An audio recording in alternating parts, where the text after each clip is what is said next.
Hello everybody. మీకు వడదెబ్బ కొట్టుద్దేమో అని భయంగా ఉందా? ఎండలు బగబగా మండిపోతుంది. మనకేమో బయట చాలా పనులు ఉంటాయి. అన్ని వేళలా ఏసీ కారుల్లో, ఏసీ బస్సుల్లో వెళ్తానికి అవకాశం ఉండదు. మనం కొన్ని జాగ్రత్తలు తీసుకుంటే వడదెబ్బ రాకుండా మనల్ని మనం రక్షించుకోవచ్చు.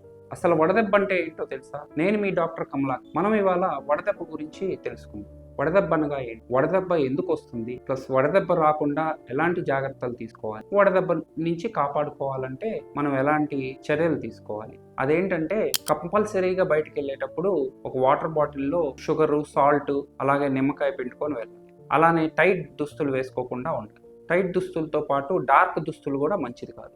కొంచెం గాలాడేటట్టు మనం డ్రెస్ చేసుకుంటే ఇబ్బంది కలగకుండా ఉంటుంది. అలానే మద్యం సేవించడం చాలా ప్రమాదకరం.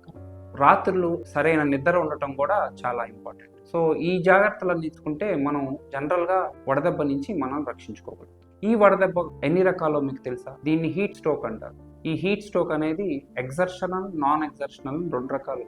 మనం ఎండలోకి వెళ్ళేటప్పుడు కామ్గా ఒక చిన్న పనులు ఎక్కువ ఒత్తిడి లోనవ్వకుండా ఎగ్జర్షన్ లేకుండా ఉంటే జనరల్లీ హీట్ స్ట్రోక్ రాకుండా ఉంటుంది. కానీ కొన్నిసార్లు తక్కువ టెంపరేచర్, అంటే టెంపరేచర్ 35, 38 ఉన్నా కూడా మనం ఎక్కువ ఆడినప్పుడు కానీ లేకపోతే ఎక్కువ ఫిజికల్ ఎగ్జర్షన్ చేసినప్పుడు కానీ మన బాడీ కూలింగ్ మెకానిజం అనేది పనిచేయదు. మన బాడీ జనరల్లీ ఒక గంటలో 600 కిలో క్యాలరీస్ వరకు హీట్ డిసిపేట్ చేయగలదు. అంటే 1 లీటర్ వరకు చెమట కార్చడం వల్ల మనం ఉన్న బాడీ హీట్ ని తగ్గించుకోగలదు. ఈ సిచ్యువేషన్ దాటిపోతే బాడీ అనేది కూల్ చేయలేక మనం హీట్ స్ట్రోక్ కి గురవు. ఇలా హెవీ ఎగ్జర్షన్ అనేది మంచిది కాదు. అలాగే కొన్ని మందులు తీసుకునే వాళ్ళు, అంటే యాంటీ హిస్టమినేస్ అంటే సిట్రిజిన్ టాబ్లెట్ తీసుకోవటం, లేకపోతే కొన్ని రకాల సైకియాట్రిక్ మెడిసిన్స్ తీసుకునే వాళ్ళు, వీళ్ళు కూడా జాగ్రత్తగా ఉండాలి. ఇలాంటి వాళ్ళకి హీట్ స్ట్రోక్ వచ్చే రిస్క్ ఎక్కువ.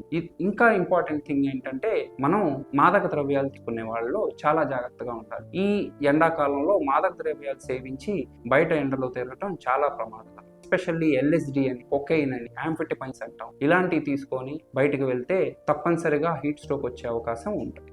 ఇలా ఉన్న వాళ్ళు చాలా జాగ్రత్తగా ఉండాలి. ఇలాంటి మాదక ద్రవ్యాలు తీసుకోకుండా ఉండటమే బెటర్.